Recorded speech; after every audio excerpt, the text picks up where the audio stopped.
ಮಧ್ಯಪ್ರಾಚ್ಯದಲ್ಲಿ ಯುದ್ಧದ ಕಾರ್ಮೋಡ ಕವಿದಿರುವ ನಡುವೆ ಆಕಾಶದಲ್ಲಿ ಯಾವುದೇ ವಸ್ತು ಹಾರಾಡಿದರೂ ಭಯ ಗೊಂದಲ ಮೂಡೋದು ಸಹಜ. ಅಂತಹ ಪರಿಸ್ಥಿತಿ ಇರುವ ಸಂದರ್ಭದಲ್ಲಿ ಏಕಾಏಕಿ ದೊಡ್ಡ ಗಾತ್ರದ ಡ್ರೋನ್ ಆಕಾಶದ ತುಂಬೆಲ್ಲ ಹಾರಾಡಿದಾಗ ಜನ ಆತಂಕ ಪಡೋದು ಸಾಮಾನ್ಯವೇ. ಹೌದು, ಅಂಥವುದೇ ಒಂದು ಘಟನೆ ದಕ್ಷಿಣ ಕನ್ನಡ ಜಿಲ್ಲೆಯ ಪುತ್ತೂರು ನಗರದಲ್ಲಿ ಮಾರ್ಚ್ 3ರಂದು ಮಧ್ಯಾಹ್ನ ಸಣ್ಣ ವಿಮಾನವೊಂದು ಹಲವು ಬಾರಿ ಭೂಮಿ ಮಟ್ಟಕ್ಕೆ ಅತಿ ಸಮೀಪದಲ್ಲಿ ಹಾರಾಟ ನಡೆಸುತ್ತಿದ್ದ ದೃಶ್ಯ ಕಂಡುಬಂದಿದ್ದು, ಕೆಲಕಾಲ ಆತಂಕ ಮೂಡಿದ ಬೆನ್ನಲ್ಲೇ ಇದು ಭೂವಿಜ್ಞಾನಕ್ಕೆ ಸಂಬಂಧಿಸಿದ ಸರ್ವೆ ಕಾರ್ಯ ಎಂದು ತಿಳಿದು ಜನರು ನಿಟ್ಟುಸಿರು ಬಿಟ್ಟ ಘಟನೆ ನಡೆದಿದೆ. ಪುತ್ತೂರು ಮಹಾಲಿಂಗೇಶ್ವರ ದೇವಾಲಯದ ವಠಾರದ ಗದ್ದೆ ಮೇಲ್ಭಾಗದಲ್ಲಿ ನೆಲಮಟ್ಟಕ್ಕೆ ಅತಿ ಸಮೀಪದಲ್ಲಿ ಜೆಟ್ ವಿಮಾನ ಹಾರಾಡುತ್ತಿದ್ದ ದೃಶ್ಯವನ್ನು ಜನರು ನೋಡಿದ್ದು, ಪದೇ ಪದೇ ನಗರದ ವಿವಿಧ ಭಾಗದಲ್ಲಿ ಹಾರಾಟ ನಡೆಸಿದೆ.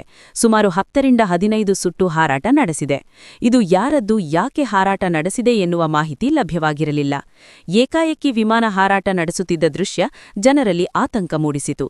ಕೊನೆಗೂ ಇದು ಭೂಮಿಯ ರಚನೆ ಅಧ್ಯಯನಕ್ಕೆ ಸಂಬಂಧಿಸಿದಂತೆ ನಡೆ ಸರ್ವೆಯಾಗಿದೆ ಎಂದು ಮಾಹಿತಿ ಲಭ್ಯವಾಗಿದೆ. ಚಿಕ್ಕಮಗಳೂರು ಮತ್ತು ಪಶ್ಚಿಮಘಟ್ಟ ಪ್ರದೇಶಗಳಲ್ಲಿ ಸರ್ವೆ ನಡೆಸುವ ಉದ್ದೇಶದಿಂದ ಈ ವಿಮಾನ ಮಂಗಳೂರು ವಿಮಾನ ನಿಲ್ದಾಣದಿಂದ ಹಾರಾಟ ಆರಂಭಿಸಿತು. ಈ ಪ್ರದೇಶದಲ್ಲಿ ವೈಜ್ಞಾನಿಕ ಉದ್ದೇಶಕ್ಕಾಗಿ ಕಾರ್ಯನಿರ್ವಹಿಸುತ್ತಿದ್ದು, ವಿಶೇಷವಾಗಿ ಭೂಭೌತಿಕ ಸಮೀಕ್ಷೆ ನಡೆಸುತ್ತಿದೆ. ಸೆಸ್ನಾ 208B ಗ್ರ್ಯಾಂಡ್ ಕ್ಯಾರವಾನ್ ವಿಮಾನವಾಗಿದ್ದು, ಇದು ಆಸ್ಟ್ರೇಲಿಯಾದಲ್ಲಿ ನೋಂದಾಯಿತ ವಿಮಾನವಾಗಿದೆ.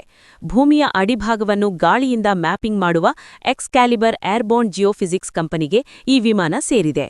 ಇದು ಅತ್ಯಂತ ಕಡಿಮೆ ಎತ್ತರದಲ್ಲಿ ಹಾರುವ ವಿಮಾನವಾಗಿದ್ದು, ಜಿಗ್ಜ್ಯಾಗ್ ಅಥವಾ ಜಾಲರಿಯ ರೀತಿಯಲ್ಲಿ ಹಾರಾಟ ನಡೆಸುತ್ತದೆ.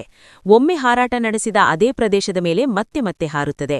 ಈ ವಿಮಾನದಿಂದ ಖನಿಜ ಸಂಪತ್ತು, ಭೂಗರ್ಭ ರಚನೆ, ಭೂಗರ್ಭ ಜಲಸಂಪನ್ಮೂಲಗಳ ಅಧ್ಯಯನ ನಡೆಸಲಾಗುತ್ತದೆ.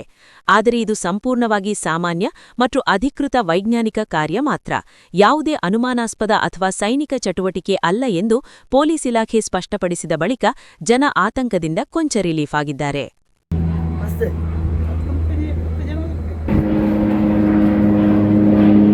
Pujab वो